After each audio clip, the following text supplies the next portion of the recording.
Hello book lovers, welcome to Uncommon Reader. My name is Daniela and welcome to my final summer reads wrap up. We're well into October, but I still have 4 books to share with you that were part of my late August and mid-September TBR. I'm going to start with the most emotional one. I'm sorry if you hear the buzz of my fridge as I'm sitting close to the kitchen here. So hopefully it's not going to be too noisy in the background. So I was saying I'm going to start with the most emotional read for me.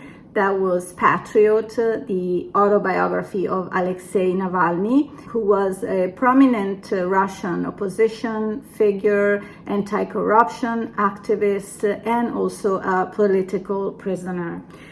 So I first heard of this book through Renee of Beyond Books channel. Her partner had loved the book and they did a video, which I will also link down below in the description box, that really got me so interested, as I already knew the story or part of the story of Navalny. When you start a book, you're immediately hooked because it starts kind of like a thriller as Navalny recalls the moment when he realized that he has been poisoned. And that happened while he was flying.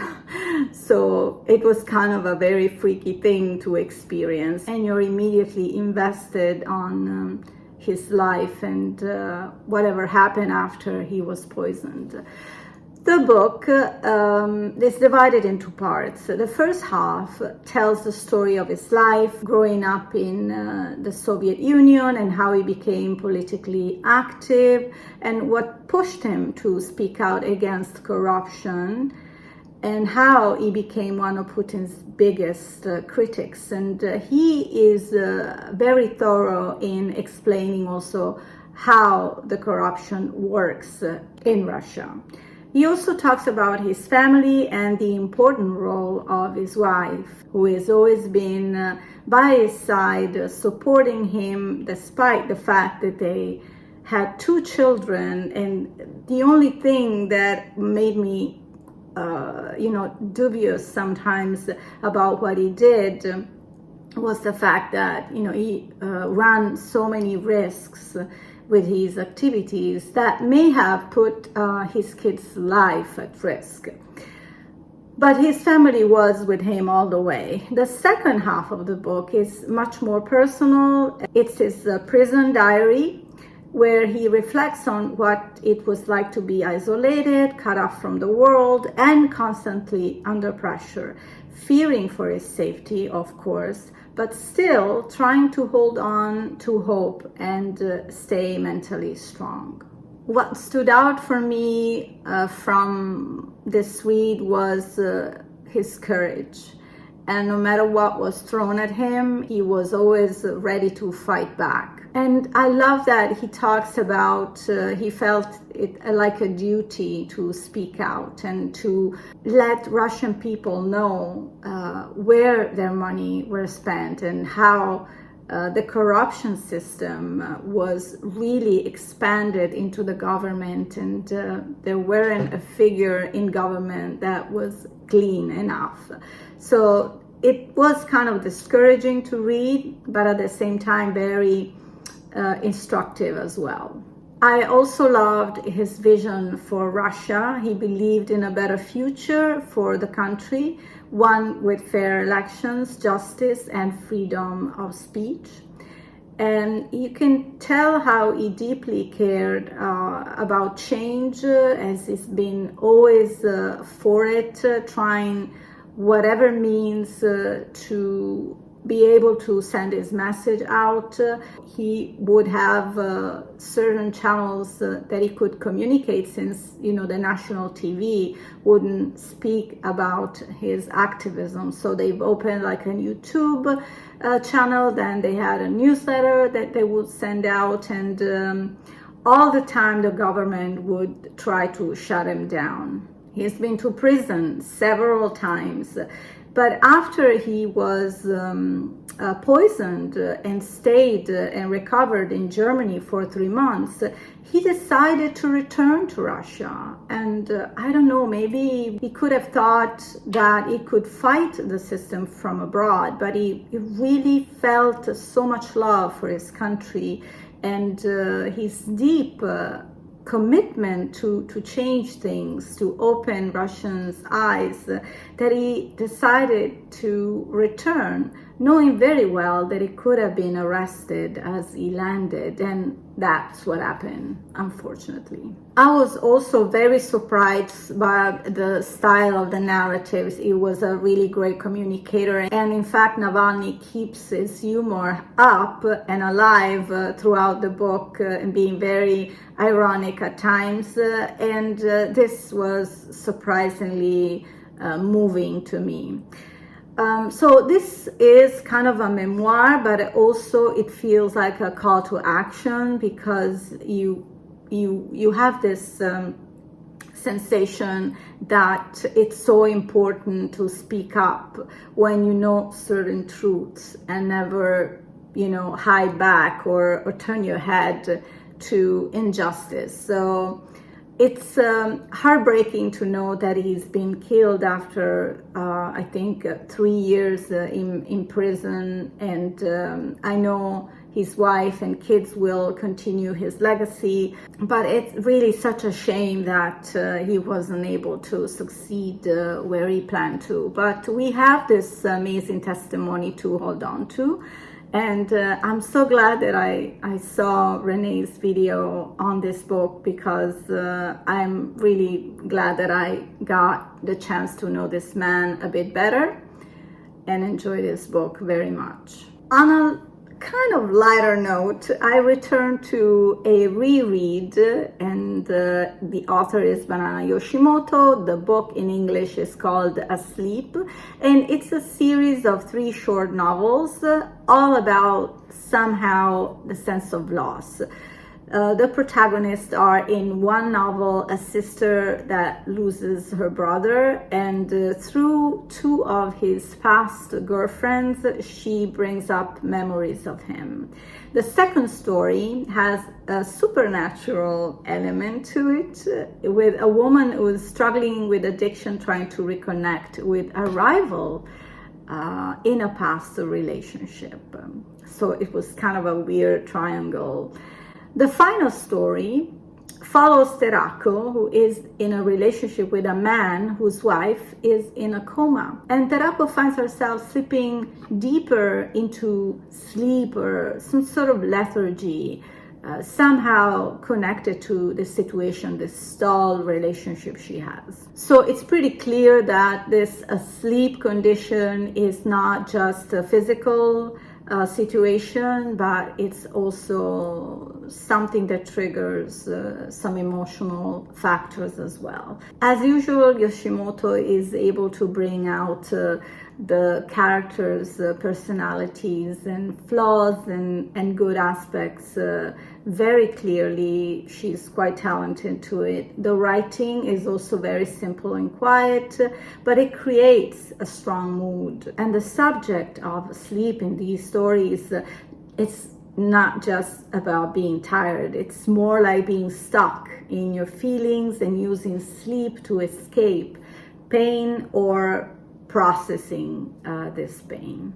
I always enjoy Banana Yoshimoto's atmospheres and quite deep reflections on stories that you might think they are light, but in fact they share some profound truth about our own struggles, and the said and the unsaid as well. Then a short window to speak about The Sunshine Cruise Company by John Niven. The protagonists, among others, are Susan and Julie, who are 2 school friends who are about to turn 60.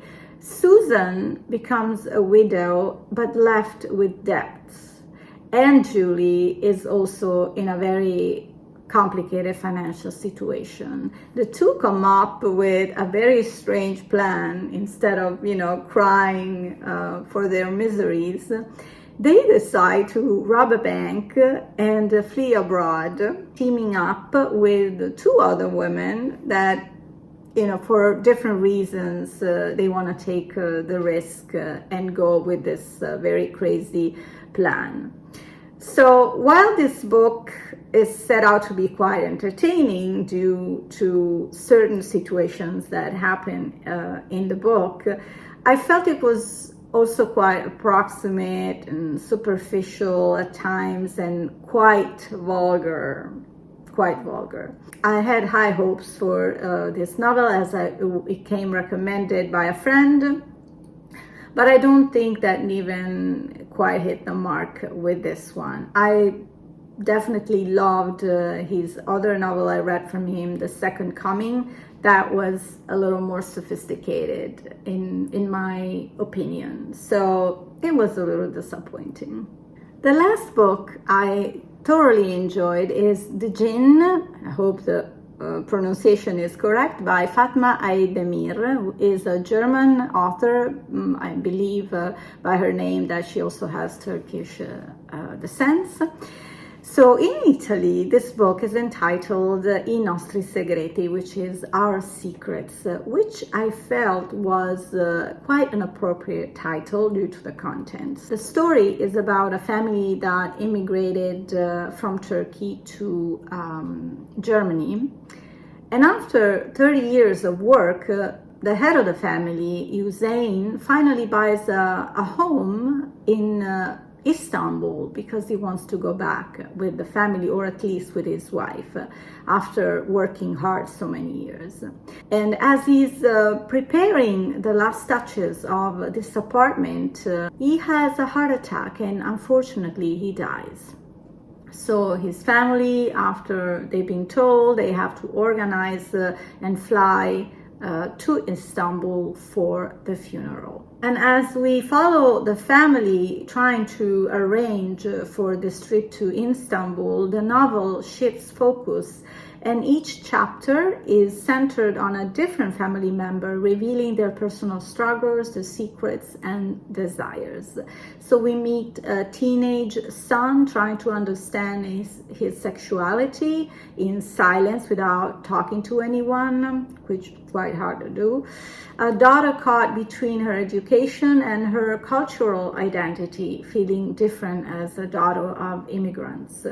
And the oldest son, who is always judged and stereotyped his whole life, and he feels really trapped and restless in this role, and he can't seem to settle down or on a job or even on a relationship. A younger daughter left behind when she was too little when they moved to Germany, and she was left behind with her grandmother. And she longs for the family's affection, always struggles to feel loved by her family. And then the wife, the mother, and who has spent her life enduring hardships and violence, especially in her marriage. And she hides a very dramatic secret that will be revealed towards the last few pages of the book, creating a very, very potent and unexpected finale. This is for sure a character-driven story, and it offers a new take on the immigrant family narrative, full of contradictions, buried pain and longing. Rather than telling a linear, smooth story, the novel moves through memories, the hidden traumas, and the emotional gaps between family members, which is quite evident. While they're all very different, they're united by one thing: the deep need to be understood. For me, it was a story where the emotional element kept growing throughout the process of reading it. And as the author digs deeper into the family story, I felt bad for the characters, and I was way more invested in a final resolution where all the secrets were out on the table and they could start from scratch again. Very interesting read. There's a lot of cultural stereotypes as well. By stereotypes in this case, I mean certain things that you expect from a certain culture that they would do.